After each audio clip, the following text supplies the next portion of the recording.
Welcome to Botcasters, the podcast dedicated to bringing you the latest news, insights and expert opinions on conversational AI, chatbots, voicebots, and the future of innovation in this field.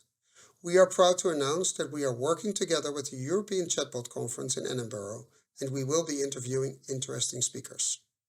We want to provide independent and objective knowledge for our community, share real-world successes and failures, and connect people with the expertise that they need. It has been a great and fun journey so far. A big shout out to all the experts that were on Botcasters and shared their expertise and vision. Be sure to subscribe to the Botcasters podcast on YouTube, Spotify, and follow us on social media.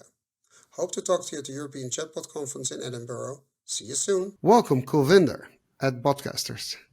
Thank you so much for having me. Thank you for being here. I know the topic you will be busy with at the summit will be transformative force and disruptive ramification of AI. A mouthful. Please explain what it is. Okay, so I think it's a combination of what's actually happened since December 2022 with ChatGPT, and the fact that it was so accessible by 100 million users that so many people were basically saying, well, you know something, this is quite straightforward, this is quite easy to use, we want to use it again. Now that initial interest and then the evolving research space in terms of being able to respect the fact that we want to these new customers are engaged and we want to try and give them something back. That giving something back has been the transformative part, where you have so many variations. You've had the large language models which have introduced the latter versions. You've had other competitors also coming onto the scene. You've had startups coming onto the scene. So that's the transformative force of this. But at the same time, what's happening is that we've had the surge of various cases where AI in its own form, in terms of the algorithm and the models that have been used, there's been legal implications. We've got the European EU Act, which has actually come into force, which has been drafted and gone through its stages and coming into force. It's still a while until it's actually going to be completely enforced when businesses are going to taken on board. So there's that disruptive ramification. The ramifications of one is the fact that businesses need to be developing solutions which are going to be very responsible and be compliant to various legislations and to various standards, governance consequences. But at the same time, we also have this changing customer scene that's happening, where customers are having these extra expectations. There's also this case where you've got less technical needs for using this new space of generative AI. The fact that a person who's a non-AI, just a person who's a digital user, any digital user has been able to use generative AI and get some results out. And this disruptive ramifications take some various forms. But as this is a research panel, we are looking at what us as researchers are looking at in terms of delving into some of the actual the impacts of using generative AI and how we need to work with that in order to keep that human machine interface a lot stronger, and the fact that the landscape now is really about how much is it going to be 80% input of an AI powered solution, how much is going to be the 20, where are we going to go with this, and where are some of the human qualities that are sitting in this space. So we will cover a whole range of things in this talk. Now, thanks. But what interests me is, because I forgot to start with that, is introduce yourself, because you are an academic, and I totally forgot to ask you to introduce yourself. So yeah. We do it in a different order. It doesn't matter. No, okay, no worries. Okay, so I basically, yes, I'm an academic. So I'm one of those academics that really, has always loved the space.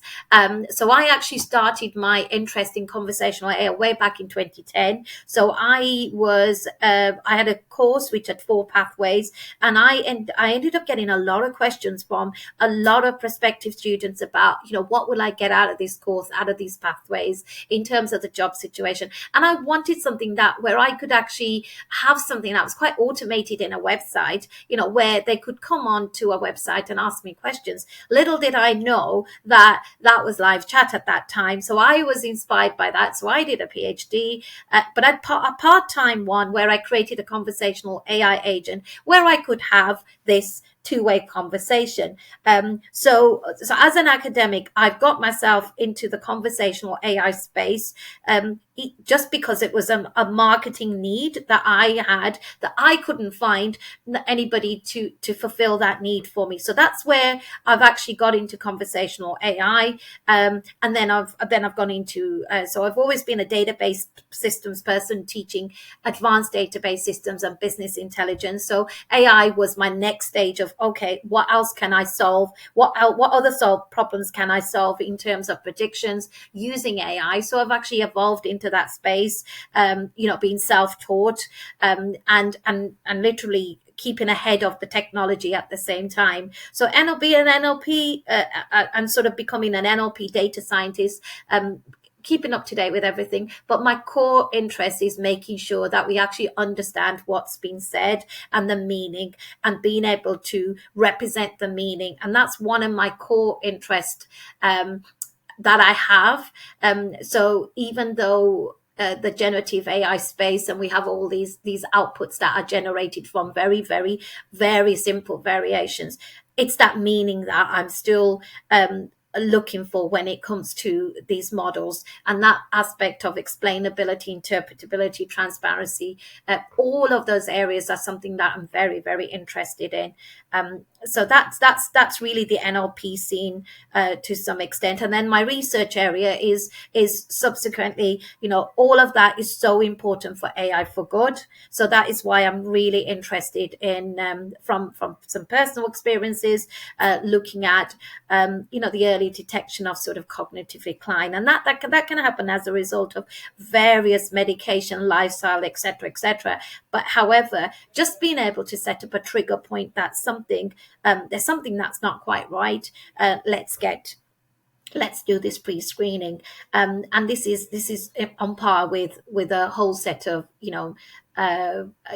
cognitive sort of tests which are done, but also developing it in a form where there's a very much of linguistic sort of orientation to it. So so my current research, I'm working on a multimodality sort of aspect where it looks at speech and text as well.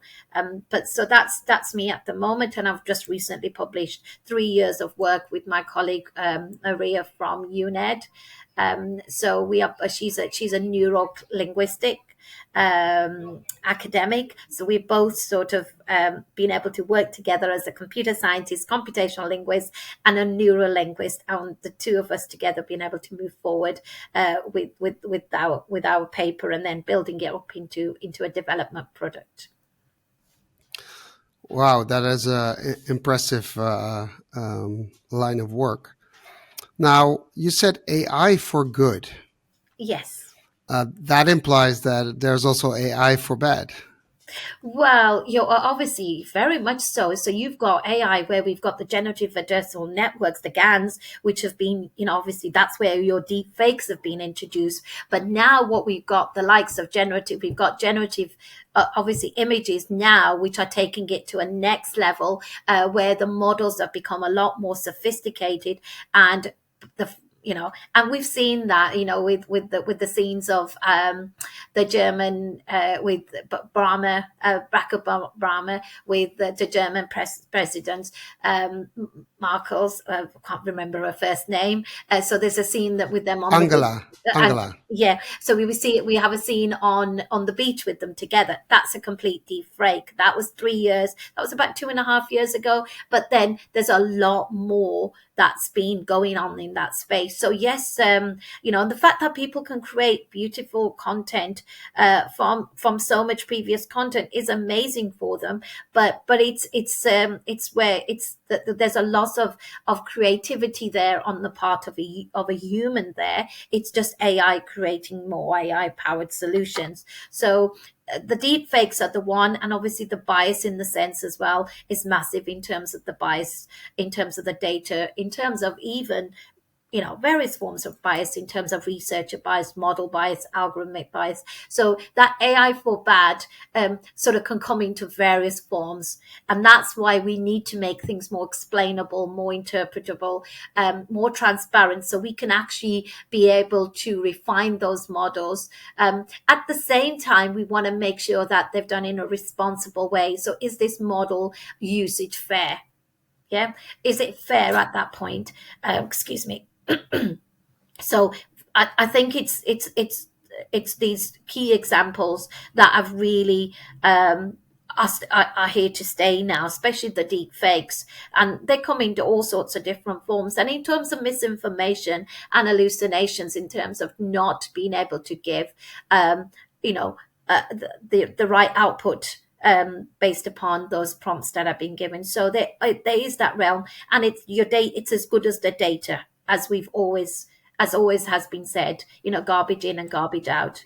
I totally agree, and I know exactly what you mean. Having said that, you bring up for me a philosophical question, if that's allowed. Do you think people should learn how to speak computer, or computers should learn how to speak people? Well, what Do you've you know got. what I mean? Well, I think what's happening is that we've got Gen Zs who are, have been brought up with the with digital an ecosystem. So I suppose to some extent is, I think we were to look at the generations. We have everybody. We have the current Gen Z who see everything through a digital form. Yeah. So I believe now we will, if we're trying to prepare, so if we're looking at it from a point of view of the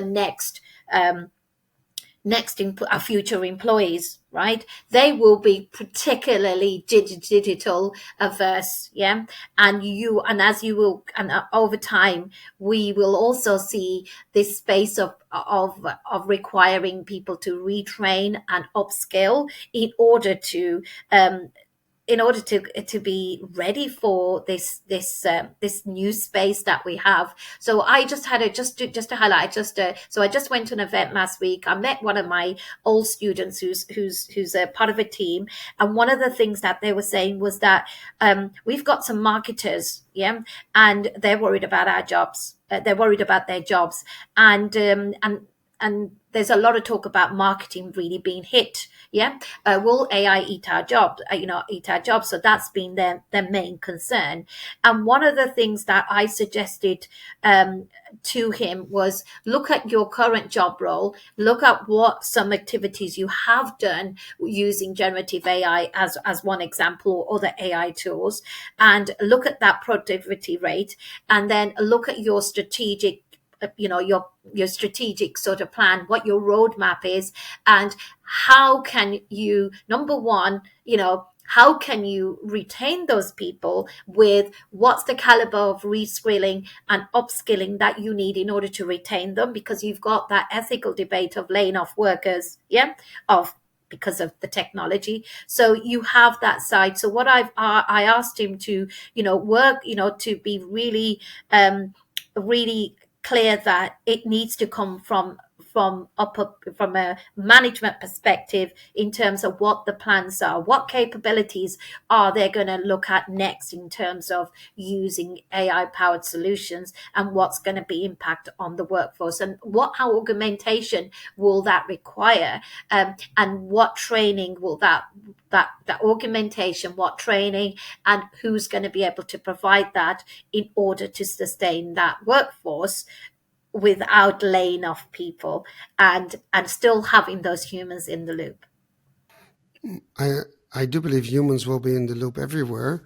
However, which sectors do you think are going to be hit hardest? And I say hit hardest, but have to transform the hardest. Yeah, well, I think marketing is a big one, because I suppose now what's happening in education now, even education, we've got so many AI powered solutions to create content so quickly, but marketing, education is very transformative as well. We can see that we've had to change internal policies on submissions in terms of content, and it's a massive, everybody's I mean, within the university, you've had working groups created, marketers have working groups created. Anywhere where content, where content, where there's local content that needs to be generated, that's going to be used in terms of various functions and processes, whether it's services, whether it's in development spaces. It really depends upon what sector you sit in. So HR can use it, marketing can use it, various services can use it as well. Maybe designing content, for instance, you could quite easily, insights. When it comes to insights, there's a lot of tools for insights at the moment, but sometimes those insights can be presented in a much more user friendly way, and one would use the likes of ChatGPT to give you those insights, as opposed to the normal tools where they get the visualizations, they still need to put it into a story. Yeah, they still got to talk through it as a story. So I would say those areas are going to be most transformative. But however, when it comes to the healthcare space, I would say that AI is also coming into the space where there's more possibilities. And again, like wearable technology, there's a lot of insights coming out of that. And obviously from a clinical domain, and in terms of the generative AI space, those are the ones that are going to be a little bit where there's going to be a lot of trial and testing going on, because you're not generating content, it's historical content that you are basing your decisions on. But Regurgitating. exactly, yeah. So healthcare is one that's moving forward with AI, but not particularly in the generative AI space. It's probably more about creating content about those services where you can use it, but not for the whole clinical sort of decision making sort of frameworks. Well, it would act as a clinical device, so that means it has to go through all trials and testing and Exactly. approvals. But the interesting thing is, if you look at is a generative AI as good or even better in explaining things to consumers or patients? And I spoke for a convention of neurologists, and I showed them that what I could put in the case I got from one of the doctors, I put it in ChatGPT as a I didn't know. Well, I'm not a neurologist, so I put it in just a way a patient would do it, and I showed them the results, and they were shocked. And there's like literally one neurologist that stood up and said, "Am I going to lose my job?" I said, "Well, if you don't learn how to use it, you will. If you learn how to use it, you can guide your patients to do." To don't do stupid things with ChatGPT and have a lot of stress of it.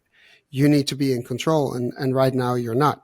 So, and that sort of resonated, and now you see this movement, not because of me, but Yeah. you see in healthcare that they need to do something, because the amount of data it can process Mhm. fast is so much faster than any human can do, and it's also over all the languages. So Mhm. you can become a better doctor because of it. Not Right. have to take decisions. You need to judge Exactly. if it's. So this is the point. That's why I asked, where does it have the most impact? It will have impact on a lot of sectors, Yes. but I think the thing about marketing, there's one thing where you can still excel, because what it's not good at, ChatGPT, to create something original. Exactly. That hasn't been out there. Exactly. You Yeah. still need the human brain to connect things Yeah. that haven't been connected. Exactly, that creative element. For instance, it's quite straightforward in a higher educational setting. For instance, summarizing something really difficult for your different reading levels, right? That would be absolutely. And same with the neurologist, they could actually take their clinical The dossier. and basically, sort of say, please put this at a reading level of 5. And that would be very, very good, because they're not having to, you know, there's a degree of making something dilute, but at the same time, in a sense of being able to have those communication skills to be able to highlight, the key points that they need to make to a person, without the complication of it and the seriousness of it as well. So I think it'll be a good aid in terms of helping out with some of those stressful situations. Definitely. If I can ask you, if you look at big AI and big tech, and please look at it from an academic standpoint, Yeah. we see a couple of big companies like Microsoft and Alphabet, the Googles of this world, and AWS. Yeah. We see them push for cloud computing, which makes perfect sense. However, we also see them push for AI, which coincides with cloud computing. That's where they make their money. It was recently in the news that's the biggest source of their profits.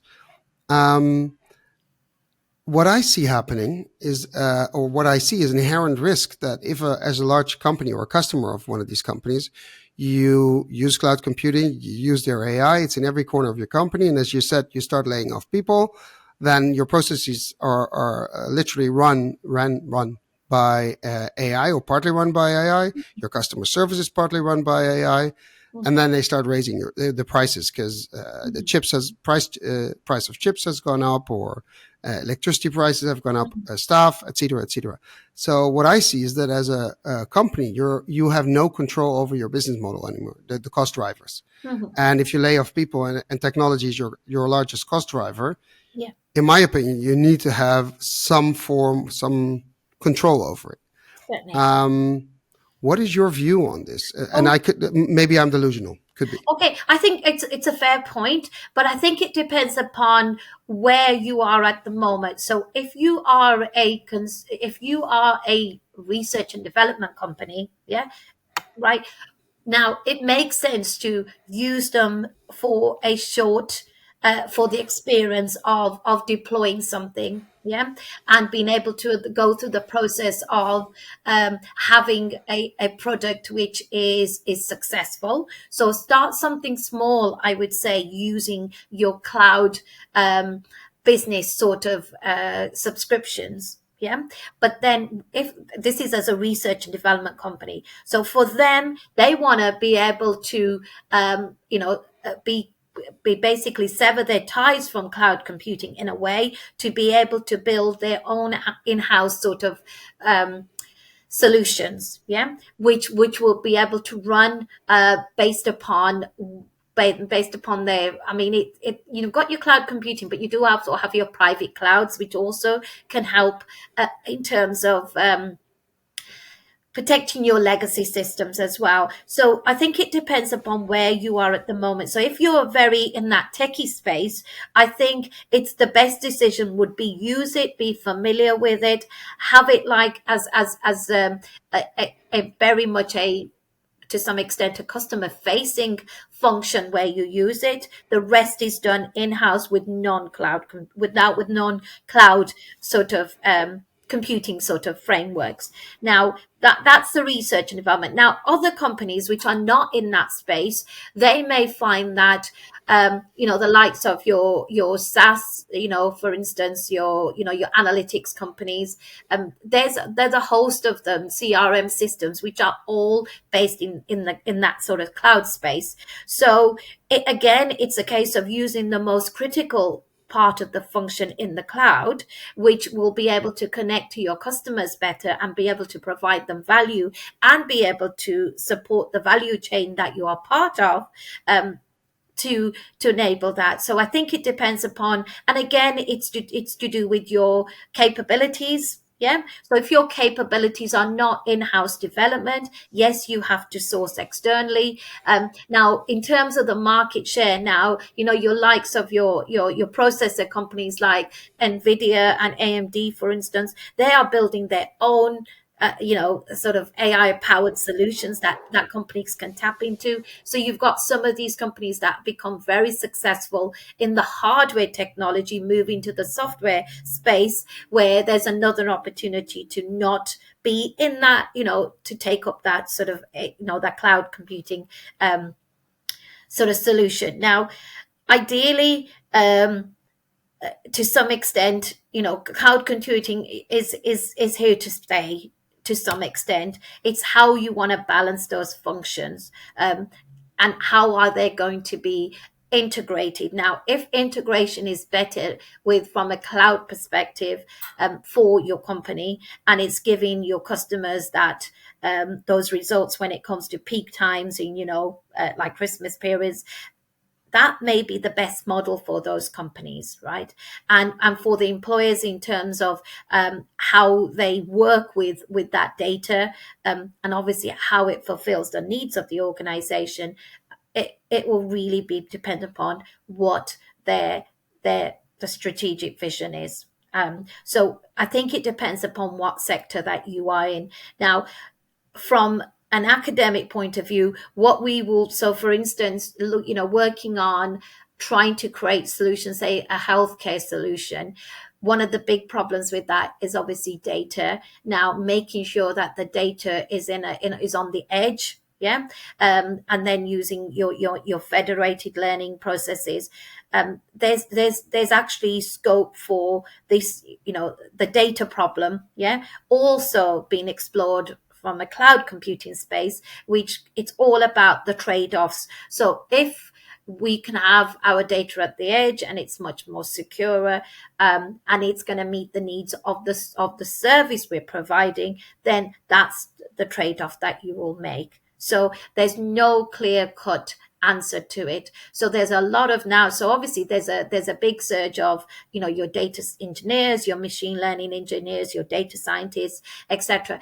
And then you've got, so it's these architects now. If you have architects and who can actually work with, how they can connect various platforms, and having that ability to work with what's going to give the best outcome, the best performance, I think that's also a space, that companies need to sort of maybe employ, in order to maybe switch, yeah, maybe have that switch where there is this, agnostic sort of approach, or it's very, very cloud based, or it's heterogeneous, whatever the case may be. But I think it's, if you've got architects on board who know that space a lot more, that's what's gonna ride towards either of those.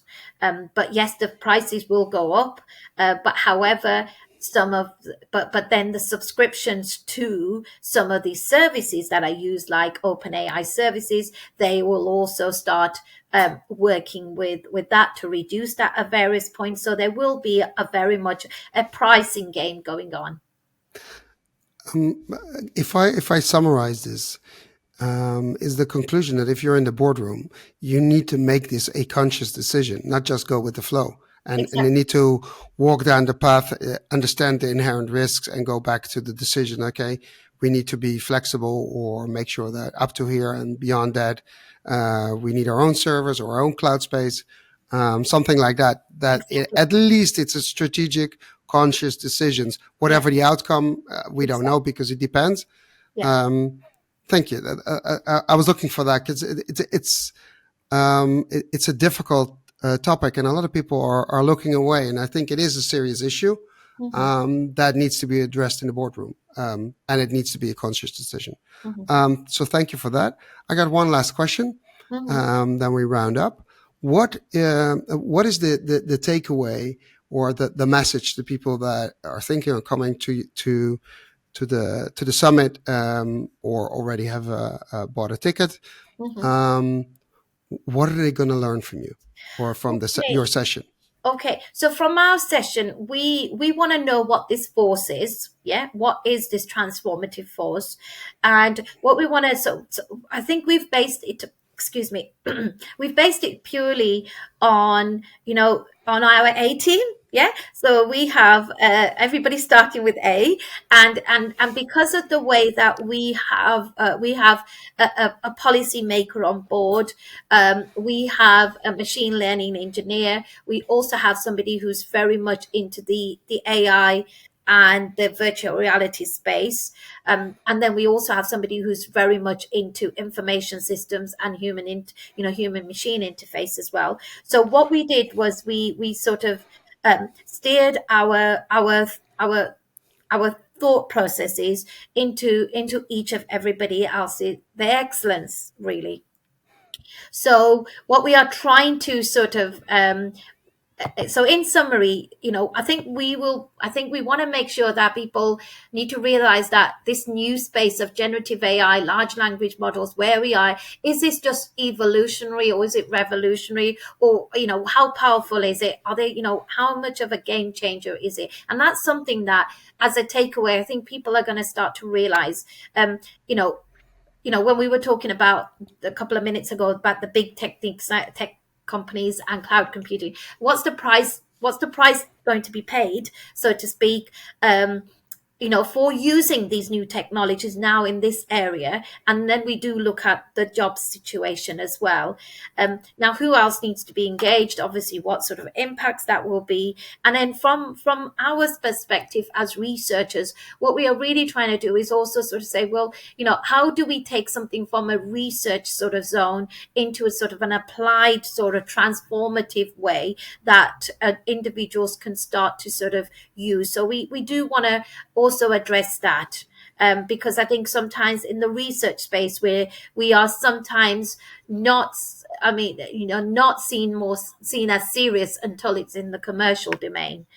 So that was something that we also want to look at. Well, so there was a couple of things. Yeah. So what are the expectations of generative AI for and large language models for the customer journey? What are those transformative bit? What sectors we were thinking about? Um, the smartness of the large language models, how smart are they getting, is something that we will also look at. And then what are some of the things that people are doing to work around using it as well? Yeah, because uh, it's there, and it's like, how do we go about it? So those were some of the things from a very research sort of area, we will look at as well. What are some of the technical things which are done? And like I said, we want to look at how to sort of move from a research experiment to that applied AI context, and really the opportunities that we see coming out of that space. Well, Kulvinder, thank you. I'm really looking forward to it. And we see each other in Edinburgh. Certainly. That's great. So I hope that's been uh, useful. Thank you. Thank you very much. Thank you.